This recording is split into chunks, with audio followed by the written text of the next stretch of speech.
안녕하세요. 수학 코치 주영 코치입니다. 이번 강의는 초등수학 3학년 2학기 6단원 자료의 정리입니다. 이 단원의 학습 목표는요, 수집한 자료를 그림 그래프로 어떻게 나타내는지 이해하는 것입니다. 그래서 학습 내용으로는 표와 그림 그래프, 자료를 표로 나타내기, 자료를 그림 그래프로 나타내기에 대해서 공부할 거예요. 자, 그럼 6단원 자료의 정리 시작합니다. 1번 자료를 수집하여 표로 나타내보자 했어요. 그럼 먼저 자료를 수집해야겠죠. 네, 그리고 그런 다음에 그 수집한 자료를 이용해서 표로 나타내 보는 것을 해볼게요.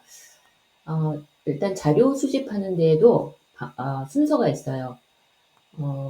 그냥 상식적으로 생각해서 첫 번째는 내용을 정해야겠죠. 무엇을 조사할 것인지, 어떤 내용을 수집해서 자료를 표로 나타낼 것인지, 그리고 그 수집하는 방법을 정해야 하고요. 그 다음에 이제 직접 자료를 수집하는 거예요. 자, 첫 번째로 조사할 자료를 정하기 위해서 어떤 걸 예로 들 거냐면 3학년 학생들이 가고 싶은 체험학습장을 조사하기로 정했어요. 예. 그리고 두 번째는 이제 어떤 방법으로 수집을 할 것인가를 정했는데 붙임딱지를 사용해서 자료를 조사하자 그렇게 정한 거죠. 붙임딱지가 어떤 것인지는 조금 이따가 나올 거고 그래서 이제 직접 자료를 수집했어요. 이렇게 그 게시판에 가고 싶은 체험학습장 해서 몇 가지를 후보를 붙인 거예요. 그 장소로 어디로 갈 것인지 해서 박물관과 과학관, 수목원, 미술관 이렇게 해서 4개의 학습장 중에서 어디를 가고 싶은지 학생들한테 직접 물은 거죠. 네. 그래서 이제 가장 표가 많이 나오는 데로 가겠죠. 이렇게 해서 그냥 이제 딱지를 붙인 거예요. 나는 이제 여기 가고 싶어. 그리고 이제 쭉 붙였어요. 그래서 이제 자료를 이런 식으로 다 수집을 했죠.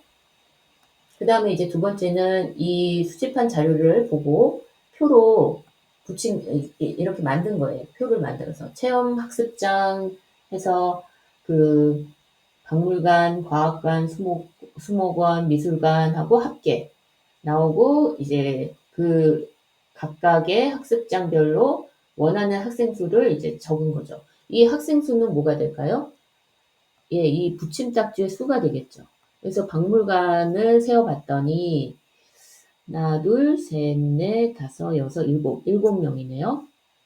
그리고 여기서 그래서 7명이라고 이렇게 쓰는 거죠. 명은 쓸 필요 없어요. 여기 한 번만 쓰면 되겠죠? 그리고 과학관은 하나, 둘, 셋, 넷, 다섯 해서 5라고 쓰면 되겠네요. 5명이 원했어요. 수목원은요? 수목원은 하나, 둘, 셋, 넷, 다섯, 여섯, 일곱, 여덟. 8명이 원했어요. 그래서 딱지수를 세는 거예요. 이렇게. 그리고 미술관은요? 미술관은 4명이죠. 4명. 그래서 합계를 봤더니 15에 20명, 24명이네요. 합계. 그랬더니 우리 반 학생 수가 24명이니까 모두 빠지지 않고 다 한 걸 알 수 있어요. 가고 싶은 체험 학습장별로 학생 수라고 이제 제목도 붙였어요. 자, 가장 많은 학생이 가고 싶은 체험 학습장을 순서대로 나열해보자. 질문 1에서 이렇게 물어봤네요. 그러면 어디가 제일 많죠? 수목원, 박물관, 과학관, 미술관 이 순서대로 쓰면 되겠네요. 그죠? 자, 질문 두 번째는요. 위 질문에 쉽게 답할 수 있는 자료는 어느 거였어요? 붙임딱지였어요? 아니면 표였어요? 네, 표죠. 표. 왜요? 수로 딱 정리를 해놨잖아요. 네, 수로 이렇게 딱 정리를 해놓으니까 우리가 이 수만 보면은 수치를 알려주니까 표가 쉬운 거죠. 보기가. 빠진 학생, 질문 세 번째는 빠진 학생이나 2번 붙인 학생이 있는지 쉽게 알 수 있는 자료. 표죠. 왜요? 그리고 합계. 우리 반 학생 수가 24명인데 만약에 23 이렇게 합해서 23개만 있다. 그러면 누군가 안 한 거죠. 또는 뭐 25개가 나왔다. 그러면은 누군가가 2번 붙인 거죠. 그래서 합계를 알려주기 때문에 표가 쉬워요. 그래서 이렇게 제목처럼 자료를 수집하는 거에서 끝나지 않고 그걸 정리해서 표로 만들면 이렇게 우리가 정보를 한눈에 알아볼 수 있다. 자, 그런데 방과로 3번은 여기서 이제 끝나지 않고 여학생과 남학생으로 구분해서 이 똑같은 자료를 수집한 거예요. 그래서 여기에 보면 여학생은 빨간색, 남학생은 파란색 이렇게 했죠. 그리고 여학생들한테는 빨간색 붙임딱지를 주고요. 파란색 남학생들한테는 파란색을 준 거예요. 그렇게 하면 이제 표도 조금 달라지겠죠. 표가 앞에서는 어떻게 했어요? 그냥 학생 수였죠. 각 그 체험장별로 학생 수를 적으면 됐는데 이번에는 여학생 수와 남학생 수를 구분해서 기록을 할 수 있죠. 그래서 여학생이 박물관에 가고 싶은 경우는 이 박물관에서 빨간색 딱지를 세면 되겠죠, 이거. 그죠? 그래서 3이에요. 여기는 3이고, 남학생은요? 남학생은 하나, 둘, 셋, 넷 해서 4개죠. 네, 4명. 자, 과학관의 경우에는 여학생이 하나, 둘, 2명이고요. 그 다음 파란색 세보면 남학생은 하나, 둘, 셋이죠. 그래서 3명이라고 적어주면 됩니다. 자, 수목원의 경우에는 어때요? 빨간색이 하나, 둘, 셋, 넷이죠.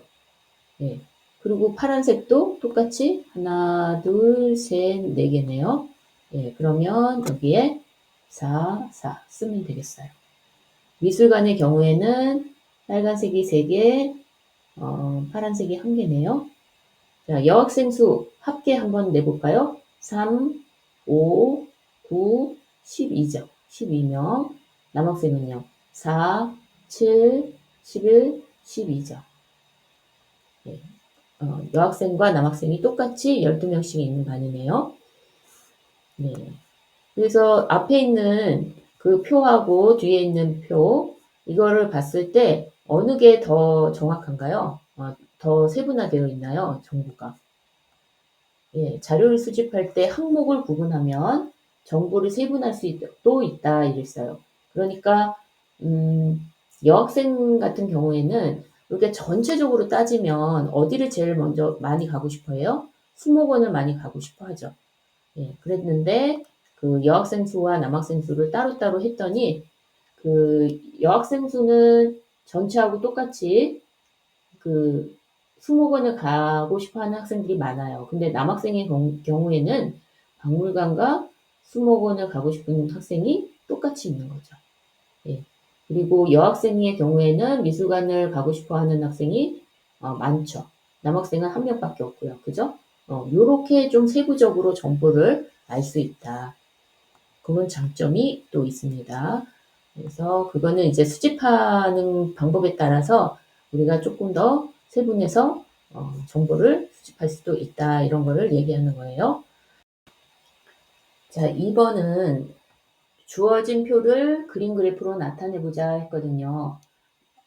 그러니까 이미 자료를 수집을 해서 그걸 표로 이렇게 만들었나 봐요. 마을별 달걀 생산량이라고 표가 주어져 있죠. 그리고 이거는 그림 그래프로 나타낼 건데 그 그림 그래프라는 거는 그 그래프는 그래프인데 그림으로 표현하는 거예요. 그렇다면 그 그림이라는 거는 이 정보, 주어진 정보하고 관련이 있는 그림이면은 좋겠죠. 그죠? 한눈에 알아보기 쉽겠죠. 이게 뭐에 관한 건지. 그 다음에 자, 그래서 동그라미 1번에서는 그림을 몇 가지로 나타낼지를 정하자 그랬어요. 지금 가나다라 마을이 있는데 각 마을이 그 달걀을 이제 판으로 단위로 해서 생산한 양을 표시했는데 가는 125판, 나는 82판, 다는 143판, 라는 104판. 그래서 합계는 이제 354판이 돼요. 근데 이제 각각의 마을을 그래프로 나타낼 거죠. 그러면 이 그래프로 나타낼 때 이게 세 자릿수도 있고 두 자릿수도 있고, 그런데 지금 100의 자리가, 100의 자리가 1인 게 되게 많죠. 4개 중에 3개가 되잖아요. 그리고 그렇게 따지면 이 그래프는 1의 자리까지 구분하는 게 굉장히 중요하다. 예, 그렇게 수가 아주 크지 않으니까 그 1의 자리까지 나타내는 게 중요하니까 그 1의 자리, 10의 자리, 100의 자리를 다 구분해서 하는 게 좋을 것 같아요. 그래서 세 가지로 정했어요. 예, 그래서 1의 자리는 1의 자리 있고, 그 다음에 10의 자리 있고, 그 다음에 100판 있는데 어떤 그림으로 할지를 정하면은 달걀의 생산량이니까 달걀 그림으로 하기로 했어요. 그러니까 이게 그 그림을 세 가지로 정한다는 의미가 똑같은 그림이지만 1의 자리를 나타내는 수는 이렇게 제일 작은 모양으로, 예, 그리고 10의 자리는 중간 사이즈고 100의 자리는, 예, 자리값이 크니까 그만큼 달걀 그림이 좀 커지면 좋겠죠. 예, 그러면 구분이 잘 갈 것 같아요. 그다음에 그럼 이제 그려야죠. 이렇게 딱 그렸어요. 자, 가는 125판이니까 제일 큰 거 100의 자리 하나 하고, 그 다음에 10의 자리는 2개, 그 다음 가장 작은 달걀 5개, 5개 해서 1의 자리 5를 나타냅니다. 자, 나는 어때요? 나는 이제 100판짜리는 없죠. 예, 중간 사이즈만 8개가 있어야겠네요. 그래서 하나, 둘, 셋, 넷, 다섯, 여섯, 일곱, 8개 있고, 그 다음에 1의 자리 2개. 예, 다 마을은요. 다는 100의 자리 하나 하고 10의 자리는 4개 있고요. 예, 4개. 그리고 1의 자리는 3개. 하나, 둘, 셋. 라는 어때요? 라. 그러면 이제 100의 자리 하나 하고 1의 자리 4개 이렇게 있죠.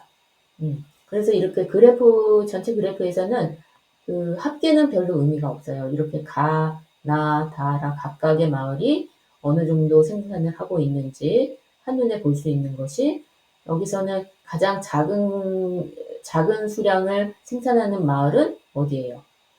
딱 봐서 나은 걸 알 수 있죠. 왜냐면은, 가다라는 사이즈가 이 100의 자리가 있잖아요. 사이즈가 큰 게 하나 있잖아요, 앞에. 그러니까 하나도, 그 가장 큰 사이즈가 하나도 없는 나가 가장 생산량이 작다는 것을 한눈에 알 수 있다는 거예요. 이런 식으로. 자, 그리고 나서 이제 알맞은 제목 붙이기 해서 이 표하고 매칭이 되게 마을별 달걀 생산량 이렇게 해갖고 여기 이 표에 있는 그 제목을 그대로 갖다 붙였어요. 이렇게 해서 우리가 주어진 표를 그림 그래프로 나타내는 것까지 해봤고, 자, 그러면 이제 표하고 그림 그래프의 장점을 한번 잠깐 볼게요. 표는 수집한 자료의 조사한 수나 합계를 한눈에 알 수 있게 해주죠. 그래서 우리 앞에서 그 했을 때 이런 거, 예, 이걸 자료를 수로 정리하니까 쉽게 그 합계라든가 또 수치를 알 수 있죠. 그죠? 네, 그런 장점이 있어요. 자, 그림 그래프의 장점은 뭐가 있을까요? 그렇죠. 그림을 사용한다는 것이 뭐냐면 정보의 특징을 살리는 거예요. 그러니까 달걀을 생산한다 그러니까 달걀 모양으로 그 그래프를 그리면 그 의미를 금방 쉽게 파악할 수 있다는 거. 그리고 그림의 크기에 따라서 수량에 대한 정보도 금세금세 알 수 있다는 거. 예, 여기서 이제 나 마을이 가장 생산량이 작다는 걸 알았잖아요. 예, 큰 달걀이 없으니까, 가장 큰 달걀이 없으니까 그런 걸 금방 알 수 있었어요. 자, 이렇게 해서 그 6단원 자료의 정리를 한번 설명을 했고요. 자, 그러면 용어 정의 보면서 이 단원을 마치겠습니다. 예, 수고하셨습니다.